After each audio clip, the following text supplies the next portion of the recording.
안녕하세요. 전남대학교 철학과의 장국동입니다. 오늘 제가 강의할 부분은 다산 정약용이 1801년에 강진으로 유비에 와서 1818년까지 18해 동안을 유배하고 있었습니다. 그동안에 다산이 호남을 어떻게 인식했는지, 특히 그분의 시나 잡문을 중심으로 해서 강의를 해보겠습니다. 다 아다시피 다산은 1762년 6월 16일에 태어났습니다. 아마 이때가 영조 38년일 겁니다. 그리고 태어난 곳은 광주 초부면 마연입니다. 경기도요. 그리고 나서 헌종 2년 1836년 2월 22일에 돌아가셨습니다. 근데 특이한 것은 이분이 15살에 결혼하셨어요. 그런데 돌아가신 해하고 결혼하고 나서 60년 되던 해에 돌아가셨습니다. 그리고 결혼 날짜가 22일인데 2월 22일인데 돌아가신 날짜도 2월 20일입니다. 좀 특이하긴 합니다. 정약용의 가계를 쭉 훑어보면 이 앞회정씨입니다. 앞회정씨인데 특히 해남 윤씨 외가 쪽에 영향을 많이 받으셨습니다. 특히 강진에 오셨을 때 해남 윤씨 가문에서 여러 가지 책자를 빌려보면서 공부를 했기 때문에 어떻게 보면 해남 윤씨 가문의 영향을 받아서 공부를 했다 해도 과언이 아닙니다. 특히 외종조, 어머니가 윤소원인데 윤소원이 바로 윤덕희 딸이고 윤덕희는 바로 윤두서, 공제 윤두서, 초상화로 유명하신 분이죠. 그분의 손녀가 됩니다. 그러니까 다산은 윤두서가 외종조부가 되겠죠. 그렇습니다. 어릴 적에 혼 귀농이었습니다. 귀농이란 말은 농촌으로 돌아간다는 이야기입니다. 근데 왜 농촌으로 돌아간다는 이야기냐? 사실은 다 아다시피 정조의 아버지가 누굽니까? 사도세자 아닙니까? 사도세자가 뒤주에 갇혀 죽은 해가 바로 정재원이 벼슬로 나가려 했던 때입니다. 그런데 그 사건이 터졌기 때문에 아버지가 농촌으로 돌아가서 농사를 짓겠다 해서 자식의 이름을 귀농으로 이름 지은 것입니다. 특히 다산은 본인의 집 이름이 여의당인데 여의당은 바로 당호입니다. 그러니까 여의당이란 말은 본인이 태어나서 살았던 곳을 여의당이라는 겁니다. 근데 여의당 당호에 대해서는 그 안에 자기 삶의 준칙이 다 들어있습니다. 그 내용을 보면 그는 특히 노자의 사상을 일정분 인용해가지고 여기다 기문을 지었습니다. 그 내용을 한번 봐볼까요? 겨울에 시내를 건너는 것처럼 신중하게 하고 사방에서 나를 엿보는 것을 두려워하듯 경계하라 이렇게 말했습니다. 이 말은 조심조심 살아가라는 뜻입니다. 그런데 그 내용을 보면 다산이 굉장히 의지가 곱고 직선적인 성격을 가졌다는 걸 알 수 있습니다. 스스로 이렇게 고백하고 있습니다. 나의 병은 내가 잘한다. 나는 용감하지만 지모가 없고 선을 좋아하지만 가릴 줄을 모르며 마음 내킨 대로 즉시 행하여 의심할 줄을 모르고 두려워할 줄을 모른다. 그만둘 수도 있는 일이지만 마음에 기쁘게 느껴지기만 하면 그만두지 못하고. 무슨 말이겠습니까? 정말 좋은 일이라면 그냥 물불안하게 하는 사람이었어요. 굉장한 실천가였죠. 그렇기 때문에 사실은 일생 동안 500령에 달하는 엄청난 저술을 남긴 겁니다. 사실은 다산이 유배를 안 왔더라면 대학자로서 명성을 떨치기 어려웠을 겁니다. 어떻게 보면 학자라도 다산한테는 유배 온 것이 삶의 중요한 계기였던 것이고 정치인으로서는 고통의 시간이 됐겠죠. 자, 그런데 다산이 이제 에피소드가 몇 가지 있습니다. 그 중에서도 옳고 그름을 분별하는 몇 가지 기준들이 있는데 그걸 한 가지 살펴보도록 하겠습니다. 둘째 아들 학연에게 보내는 편지에서 이런 말을 합니다. 옳고 그름과 이익과 손해를 기준으로 해서 4가지 정도로 구분할 수 있다. 자, 첫째는 옳은 것을 지켜서 이익을 얻는 것이죠. 두 번째는 옳은 것을 지켜서 손해를 받는 것입니다. 세 번째는 나쁜 것을 좇아서 이익을 얻는 것이고 네 번째는 나쁜 것을 좇아서 손해를 보는 것입니다. 어느 것이 가장 좋을까요? 당연히 옳은 것을 지켜서 이익을 얻는 것이겠죠. 이건 아마 정의로운 삶을 살면서 공동체 이익을 끼치는 것이 가장 좋은 삶 아니겠습니까? 그런 얘기를 합니다. 더 나아가서는 또 자신의 아버지가 그 가장 친한 친구인 이 한경선하고 같이 쓴 시집이 있습니다. 그게 남아 수창집인데 그 안에 보면 벗을 사귈 때 어떻게 사귀할 것인가 하는 3가지 기준을 이야기합니다. 이것은 아주 일상적인 이야기지만 아무래도 도움이 될 것 같아서 제가 한 에피소드를 소개하도록 하겠습니다. 가난한 친구를 대하는 방법이라는 것입니다. 어떻게 해야 될까요? 첫째는 가장 좋은 것은 뭘까요? 겉과 속이 모두 기뻐하는 것이겠죠. 그죠? 두 번째는요, 겉과 속이 모두 담담한 것입니다. 가장 나쁜 건 뭘까요? 싫어하면서도 겉으로는 기쁘지 않은 것이죠. 우리도 일상에서 그런 일을 많이 하시죠. 그런데 다산이나 다산의 아버지인 정재원은 항상 겉과 속이 모두 기뻐하는 삶을 취했다는 것입니다. 중요합니다. 특히 이제 다산이 이 강제로 유배와 가지고 청해절도사인 이민수가 그 제실에다가 의사제기란 말은 지금 여기에 그런 뜻입니다. 그런 제기를 썼습니다. 의사제기라는 것은 제라는 건 집이죠. 옛날 사람들은 특히 양반들은 이 집에다가 기문을 써가지고 멋있게 이름을 달아놓지 않습니까? 사실 제 연구실에서도 학사제라는 이름을 달아놓은 적이 있습니다.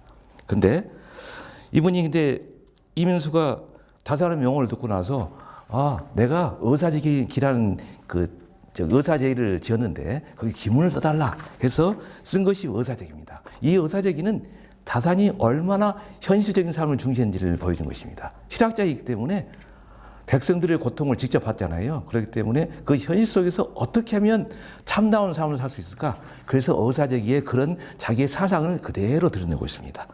이런 말합니다.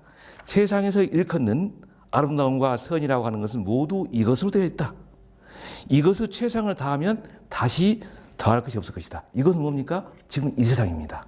이 세상 속에다가 유토피아를 건설하는 것이지 저 세상에서 유토피아를 건설하는 것이 아니라는 겁니다. 그러면서 의사제기의 그 핵심을 쭉 이렇게 말하고 있습니다. 이건 한번 읽어보는 게 좋을 것 같아서 읽어보도록 하겠습니다. 나에게 없는 물건을 바라보고 가리키며 저것이라 말하고 나에게 있는 것을 깨달아 그를 보면서 이것이라고 말합니다. 이것이라는 것은 내가 이미 직접 소유한 것입니다. 그러나 내가 소유한 것이 나의 소원을 만족시키기에 부족하다면 그 마음은 만족할 수 있는 것을 사모하여 그것을 바라보고 가리키며 저것이라고 말하지 않을 수 없습니다. 이것이 공통된 근심거리입니다. 무슨 말일까요? 우리는 내가 가진 것을 사소하게 생각하고 내가 가지지 못한 것에 대해서 끊임없는 욕망을 갖게 되죠. 그 욕망이 인간을 하여금 잘못된 욕심을 불러일으키고 그게 화를 불러일으킨다는 뜻입니다. 그렇기 때문에 현실 속에서 만족하는 삶이 중요하다. 이런 이야기를 한 것입니다. 더 나아가서 다산은 다 아시겠지만 공부를 열심히 하는 사람이잖아요. 공부하면 이런 말 할 수가 없습니다. 심지어 어떤 분은 다빈치에 비교하기도 합니다. 다빈치에. 특히 다산은 의학, 또 동물학, 건축학 다방면의 지식을 갖고 있습니다. 물론 그 당시에는 지식의 총량이 많지 않았기 때문에 다방면의 능수능란한 학자일 수 있었죠. 지금은 안 되겠지만 그렇다 하더라도 다빈치에 비교할 수 있다 그러면 엄청난 학자라는 걸 할 수 있습니다. 근데 이분은 공부하는 거 굉장히 좋아했습니다. 특히 이분이 언어학에 관한 책을 쓴 적이 있는데 그것이 아언각비라는 책입니다. 아언이란 말은 좋은 말 그런 뜻입니다. 사실 인문학이라는 학문은 말을 통해서 소통하고 공부를 하는 거 아니겠습니까? 근데 아언이 무슨 말입니까? 좋은 말이니까요. 이런 말 합니다. 배움의 본질은 뭐냐? 깨달음이다. 깨닫는다는 건 뭐냐? 곧 잘못을 깨우치는 것이다. 우리는 잘못을 범하잖아요. 잘못을 깨우치는 것이다. 이 말합니다. 그러면서 바른 말을 매개해서 공부하는 게 중요하다. 그러면서 이제 이런 말 합니다. 그런데 중요한 건 뭐냐? 공부하는 사람의 스스로 자율성이겠죠. 공자도 이런 말을 했습니다. 스스로 분발하지 않는 학생은 계도하려고 하지 않는다. 의심이 축적되어 고민하는 학생이 아니면 촉발시키는데 심혈을 기울이지 않았다. 무슨 말일까요? 공부하려는 사람은 가르쳐주지만 공부하려는 태도가 안 돼 있으면 가르쳐주지 않는다는 것입니다. 공자는 그렇게 단호했습니다. 다산도 마찬가지입니다. 다산이 이런 말을 합니다. 하나를 들어보이면 셋의 반을 나타내고 하나를 들으면 열을 아는 것이 배우는 사람의 의무다. 이런 말을 합니다. 그러니까 배우는 사람들은 끊임없이 지식을 쌓기 위해서 노력을 해야 한다는 것이죠. 실제로 다산은 과골삼천, 과골이란 말은 복숭아뼈입니다. 뚫을 천자입니다. 그러니까 복숭아뼈가 3번이나 뚫을 정도로 공부를 했다는 것이에요. 옛날 사람들은 어떻습니까? 지금처럼 책상에서 공부하는 게 아니고 가부좌를 틀고 공부를 하지 않습니까? 그러면 복숭아뼈가 방바닥에 닿죠. 너무나 많이 앉아있었기 때문에 복숭아뼈가 닳아서 구멍이 뚫어졌다는 것이에요. 그렇게 부지런했다고 합니다. 특히 다산의 제자, 1802년에 다산이 강진에 가가지고 그 유명한 사의제에 들어가게 됩니다. 사의제에 갔더니 마침 15살 먹은 황상이라는 제자가 찾아온 거예요. 아전의 아들입니다. 왔는데 그 친구 와가지고 선생님한테 배우고 싶습니다 하면서 이런 말 하는 겁니다. 이 황상의 말입니다. 저는 3가지 부정한 점이 있습니다. 첫째는 둔하고, 둘째는 막혀있고, 셋째는 답답한 것입니다. 이렇게 말합니다. 그러니까 다시 말합니다. 아니 그게 무슨 문제니? 배우는 사람에게 병통이 3가지 있는데 너에게는 하나도 해당되는 게 없다. 그 병통이 뭐냐? 첫째, 외우기를 빨리 하는 것이다. 외우기를 빨리 하면 소홀해지는 패턴이 있겠죠. 어떻습니까? 공부를 빨리 하면 빠뜨리는 것이 많지 않습니까? 둘째는 글짓기에 나려면 들뜨는 패턴이 있게 된다. 글을 너무 빨리 쓰게 되면 오탈자도 있게 되고 논리적 맥락도 안 맞게 되고 그런 요소가 있겠지요. 셋째, 이해를 빨리 하면 거칠어지는 패턴이 있다. 그러지 않습니까? 어떤 친구는 조그만 걸 다 알았다 그러고 어떤 친구는 많이 알아도 잘 모른다 그러고요. 어떤 게 옳을까요? 사실은 다산은 걱정하는 것이 뭡니까? 조금 아는 것을 마치 다 아는 것처럼 과시하는 그런 배움을 경계한 것입니다. 그런데 황상이라는 제자는 전혀 그런 게 없는 거예요. 그래서 이번을 합니다.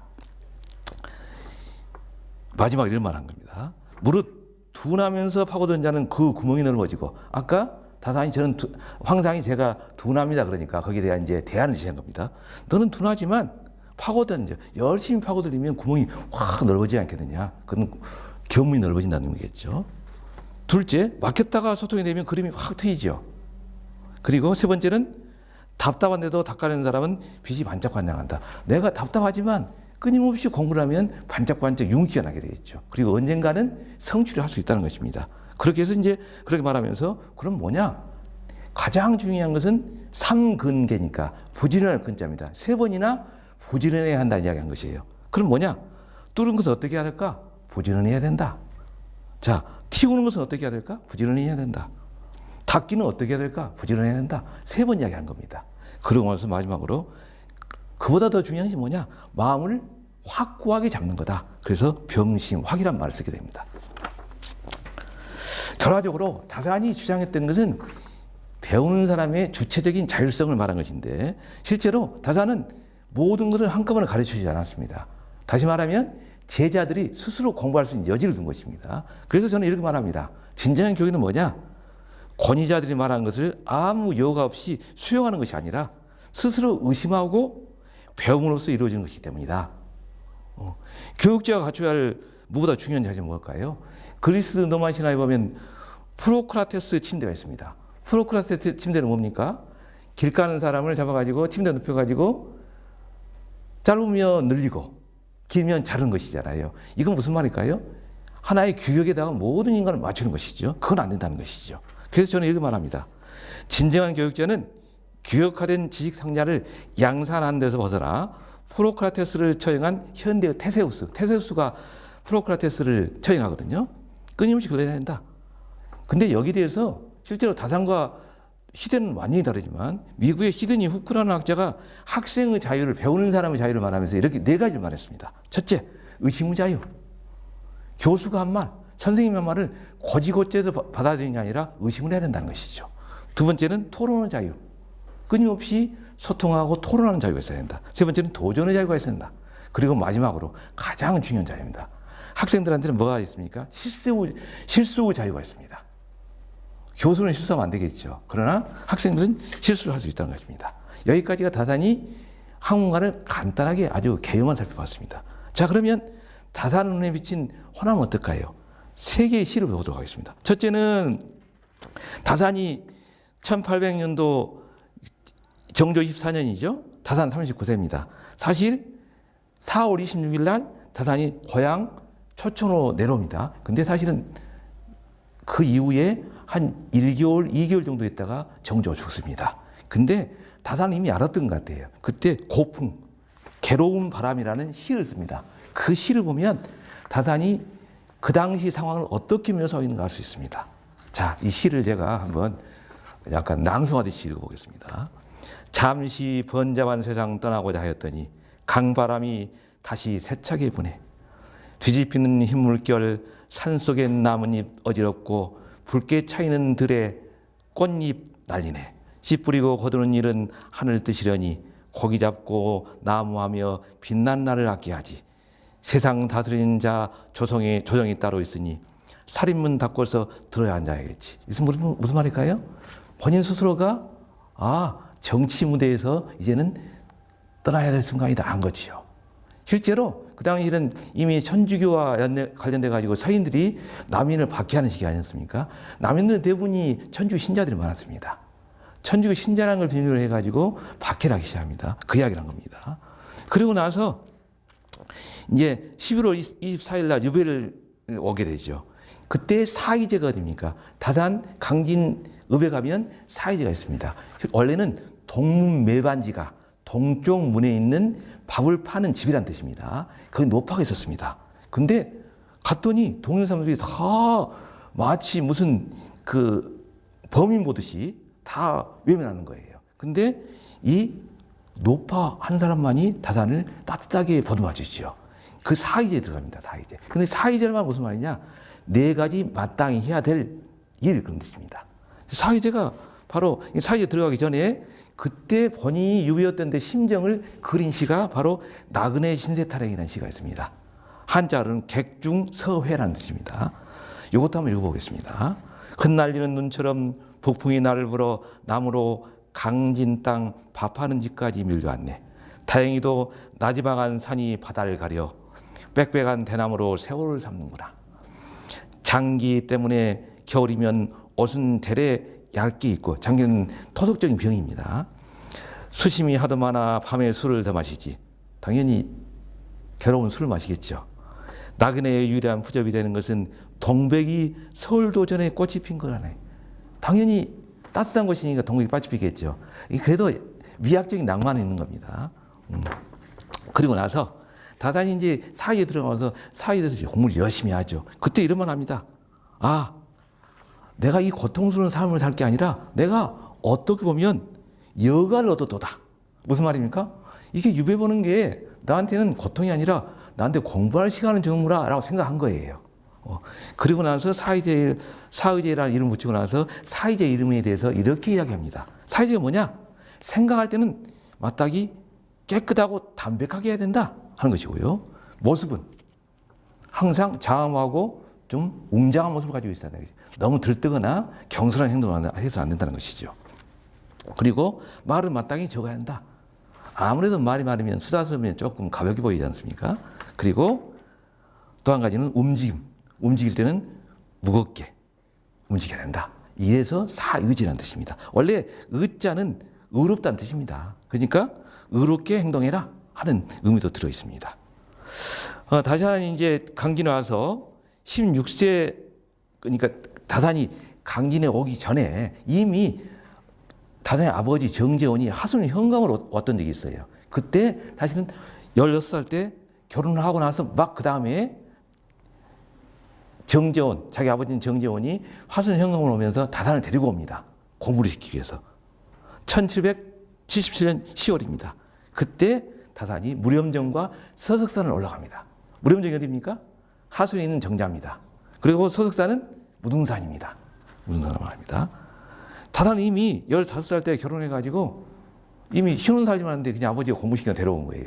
그리고 나서 3년 동안 집을 못 갑니다. 물론 그 다음에 다시 자기 형인 정약전, 자사nom을 썼던 저기 흑산도로 유배를 갔던 정약전이 오게 되죠. 그래서 독림사라는 절이 있어요. 혹시 화순에 가면 화순읍에 만년사라는 절이 있습니다. 만년산이 있고요. 만년사 안에 조그만 암자 같은 데 있었습니다. 비구니들이 사는 절이었는데 그게 독림사예요. 독림사 독속이라는 책을 씁니다. 그렇습니다. 독림사에서 자기 형인 정약전하고 같이 공부를 합니다. 다사는 맹자를 읽고 정약전은 서경, 상서를 읽습니다. 근데 그 당시 다산이 느꼈던 그 생각을 어떻게 쓰냐 그러면요. 이렇게 말합니다. 이렇게 말합니다. 그 당시 심혈을 이렇게 없습니다. 이곳에 올 때는 첫눈이 가루처럼 뿌리고 산골물은 얼어붙은 듯 하였으며 산의 나무와 대나무 빛도 모두 새파랗게 주어서 움츠린 것 같아서 아침 저녁에 거닐면서 정신이 많아졌다. 무슨 말 아시겠죠? 그러니까 추운 물에 들어가서 양치질도 하고 얼음물로 세수를 하는데 그렇게 아주 경각심이 드는 것이죠. 그런 말 한 것입니다. 그러고 나서 이 서석산을 올라가게 되는데요. 서석산 올라가기 전에 무렴정을 가게 돼요. 근데 무렴정이 굉장히 아름답잖아요. 그 풍경을 이렇게 말합니다. 이렇게 말합니다. 무렴정의 논의는 긴데요. 그 기문을 보면 이런 말이 나옵니다. 혹시 무렴정 앞에 적벽 가보셨어요? 하순 적벽? 여러분들? 하순 적벽이 굉장히 아름답잖아요. 근데 고약이 이렇게 말합니다. 그 흑한 정치와 실령스러운 운치는 가까이서 보는 것과 비교할 바 아니었다. 이에 술을 가져오라 하고 시를 지으며 이리저리 걸으면서 이야기를 나누라니 해가 기울어가는 것도 몰랐다. 집으로 돌아온 뒤에 큰형님이 나에게 그 풍경을 기록하라 해서 기록한 것이 바로 무렴정기입니다. 무렴정기입니다. 무렴정이 무슨 뜻입니까? 세상의 세파에 물들지 말라는 뜻입니다. 근데 이제 그러고 나서 적벽에 논의가 온 지 며칠 후에 그 당시에 하순에서 조익현이라는 진사가 있었는데 조익현 진사를 만나게 됩니다. 바로 이제 화순 관아에 금소당이라 해가지고 곁치가 있었는데 거기에 조익현이 놀러 왔어요. 조익현한테 내가 이제 다사히 말합니다. 적벽에 뛰어난 것이 너무너무 아름답더라. 근데 어떻게 생각하냐? 그랬더니 조익현이 말한 것이에요. 덕벽에 뛰어난 경치는 여자가 화장을 한 것 같아서 붓고 푸르르게 분을 바른 모습이 굉장히 아름답긴 하다. 그런데 기운찬 어떤 웅지를 펼칠 수는 없다. 차라리 서석산을 봐보는 게 어떻겠냐 해가지고 같이 서석산을 가게 돼요. 이 서석산을 어떻게 묘사하냐? 그 시가 있습니다. 그 시가 이렇게 나옵니다. 서석산은 물사람이 우러르는 바 험한 산꼭대기에 해묵은 눈이 쌓여 있는데 태고적인 모습을 고치지 않고 알차게 쌓고사 우뚝 하여라. 주위에 뻗은 산들 섬세하고 교묘함을 다하여 깎고 새겨 뼈마디 드러났다네. 올라리 할 때는 까마득 하더니 멀리 오자 산하가 낮게 깔렸네. 원한 행실 휘 드러나지만 지극한 덕 가려 분별 어려워. 그렇게 말했습니다. 그리고 마지막 구절에 이런 말이 나옵니다. 자연스레 구름 한 개 피어 있다가 이따금 대지 열기 시켜준다네. 아마 강주에 사시는 분들 무등산이 조그만 산이라 생각할지 모르겠습니다. 근데 다산은 무등산을 굉장히 큰 산으로 생각합니다. 그래서 이렇게 말합니다. 서석산은 험준하고 커서 7개 군현에 걸쳐 있다. 이렇게 말합니다. 이 산의 정상에 오르면 북쪽으로는 적상산이 보이고 적상산이 어디에 있습니까? 무주에 있습니다. 붉은 치마를 두른 산이라 해서 적상산입니다. 그리고 남쪽으로는 한라산이 멀리 보인다. 한라산 보이던가요? 저는 본 적은 없는데요. 그리고 월추산과 송광산 같은 산은 모두 어린 자식이나 손자격이다. 월추산은 선적격으로 파악했어요. 그러니까 굉장히 큰 산을 본 것이죠. 위에는 13개의 봉우리가 있는데 항상 흰 구름이 둘러 있었다. 그렇게 말합니다. 그러고 나서 마지막에 그러나 서석산은 높고 험준한 것만으로 호남에 융장하게 자리 잡고 있는데 조공이 홀로 조익현을 말하죠.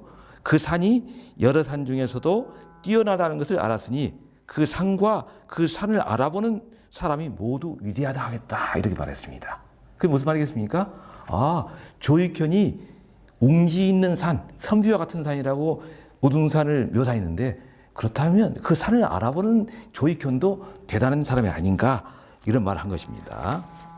이제 마지막으로 이 다산이 광주와 관련해서 시와 몇 가지 다산 호남 사람들을 평가하는 몇 가지 말을 남겼습니다. 그걸 살짝 살펴보는 걸 대신해서 마지막으로 끝내도록 하겠습니다. 여러분들 혹시 경양광주 아시죠? 경양광주 어디 있습니까? 지금은 아파트 짓고 있잖아요. 근데 실제로 다산이 경양 목가를 지나면이라는 시를 썼습니다. 이런 시입니다. 1779년에 쓴 시인데요. 다산이 18살 때 쓴 시입니다. 잡목은 큰 길가에 늘어섰는데 영루에 가까운 곳 저수지 않아. 얼굴 비치는 봄물은 아득이 멀고 그 봄에 간 것이죠. 저문 구름 두둥실 한가롭기만 대바성에 말몰기 여지지 않고 연꽃 피어 뱃놀이 제격이로세. 위대하도다 저수지 관계의 공력 일천이랑 넌들의 물이 넘치네. 그러니까 아주 풍요롭고 이 경양광죽이 주변에 있는 논밭에다가 물을 대주고 있는 것을 굉장히 잘 묘사하고 있죠. 그러고 나서 그 다음에 다시 강주를 재차 지나가면서 라는 시를 쓰게 돼요. 근데 거기 보면 혹시 그 정충신이라는 그 당시에 의병활동했던 정금남에 관한 이야기가 나옵니다. 언제나 광산부를 지나갈 적에, 옛날에는 광주를 광산부라 했습니다. 가슴 속에 정금남, 정금남은 조선시대 때 의병활동했던 정충신입니다. 생각이 나네. 신부는 종직처럼 미천했으나 제주는 이순신과 결만했지. 이순신에게 결만한 사람을 평가를 하고 있는 거예요. 옛사랑엔 풍운이 기운서렸고 남은 터엔 부로들 전설을 전한다.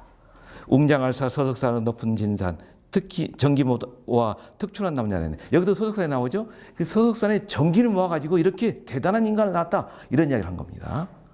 여기까지는 이제 광주에 대한 이야기입니다. 간단히 살펴봤는데, 마지막으로 다단이 그 강진에 가가지고 있을 때 1812년에 홍경래의 난이 일어납니다. 그 홍경래난이 일어났을 때 창통문, 의병을 일으키자는 글을 내렸는데, 그 가운데 호남 사람들을 이렇게 묘사하고 있습니다. 한번 보실까요? 지역으로 말하면 우리 호남 지역은 예로부터 충신 의사가 많은 고향이다. 지역으로 말하면 서울에 밀접하기가 호서는 충청도죠. 호서만 갖지 못하고, 인물로 말하면 조정의 반열에 오른 자가 영남에 미치지 못한다. 그러나 나라에 큰 어려움이 있을 때마다 창의하여 달려나간 것은 반드시 팔도에서 가장 먼저였으니 또한 아름답고 훌륭한 일이 아닌가. 이보다 더한 칭찬이 어디 있겠습니까? 예로부터 그러니까 이 호남은, 전라도 지역은 그야말로 의로운 지향이었다 하는 이야기를 하고 있는 것입니다. 여기까지 제가 이제 강의를 한 전체 내용입니다. 아마도 여러분들이 또다시 강의를 듣게 된다면 좀 더 깊은 내용으로, 혹시 좀 더 세밀하고 섬세한 철학적인 내용을 갖고 한번 강의를 하도록 하겠습니다. 수고하셨습니다.